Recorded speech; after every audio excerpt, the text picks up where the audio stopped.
6 तारिख दिन पुरी रे एनएसजी रो स्वतंत्र टीम श्रीमंदिर सुरक्षा को नहीं पहुंचीथिबा बेले श्रीमंदिर भितर और बाहर सुरक्षा व्यवस्था तनतन करी जांच करछंती। गतकाली ए टीम 1.5 घंटा धरी श्रीमंदिर सुरक्षा प्रशासकों सह आलोचना करथिले। आगामी विश्व प्रसिद्ध रथयात्रा पूर्व एनएसजी रो गस्त और सुरक्षा व्यवस्था जांच अनेक गुरुत्व वहन करुछि। जिला और राज्य पुलिस प्रशासन एनएसजी टीम को सुरक्षा व्यवस्था जांच रे संपूर्ण सहयोग करथिबा सह जिला पुलिस प्रशासन रथयात्रा पे समस्त प्रस्तुति आरंभ करिसेंती। प्रतिवर्ष रथयात्रा पूर्व एनएसजी टीम सुरक्षा व्यवस्था नहीं रूटीन जांच करथाय। चलित वर्ष जम्मू काश्मीर पहलगाम रे आतंकवादी आक्रमण रे निरीह पर्यटकों मृत्यु पर देशर विभिन्न तीर्थ और पर्यटन स्थली गुड़िक सुरक्षा व्यवस्था वृद्धि करा जाउछि। पुरी चारि धाम मध्यरु सर्वश्रेष्ठ धाम होइतिबा बेले आगुकु विश्व प्रसिद्ध रथयात्रा पे भक्तों सुरक्षा व्यवस्था को दृष्टि रखी गतकाली ठारु एनएसजी टीम पुरी रे अछंती। रथयात्रा रे 15 लाख रु ऊर्ध्व भक्तों समागम संभावना थिबारु भक्त पर्यटक साधारण जनता और वीआईपी को सुरक्षा को दृष्टि रखी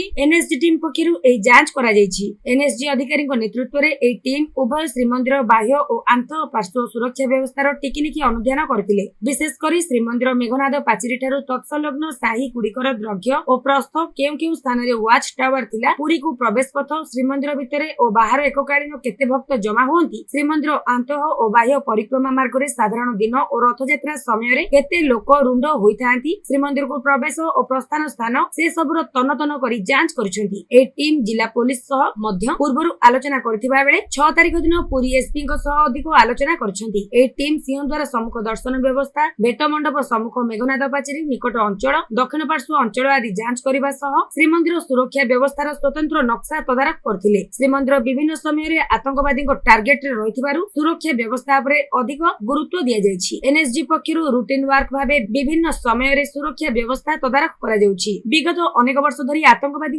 टार्गेट रे श्रीमंदिर रहिथिबा नै गुइंदा विभागर रिपोर्ट दे सारिछि। अन्यपटे सांप्रतिक परिस्थिति रे भारत पाक मध्य रे तिक्तता देखा दैछि। एभली परिस्थिति रे एनएसजी रो एही जांच प्रक्रिया गुरुत्व वहन करुछि। श्रीमंदिर सुरक्षा रे वर्तमान 12 प्लाटून फोर्स रहिछन्ति। एनएचएमडी मेसिन और डीएफएमडी मेसिन माध्यम रे सुरक्षा जांच हेउछि। पुरी एसपी विनीत अग्रवाल, श्रीमंदिर सुरक्षा प्रशासक Hemant Kumar Padhi, NSG team prominent place layout map, joint exercise, fast respondent आदि सुरक्षा व्यवस्थार विभिन्न दिग उपरे अनुध्यान करिसेंति।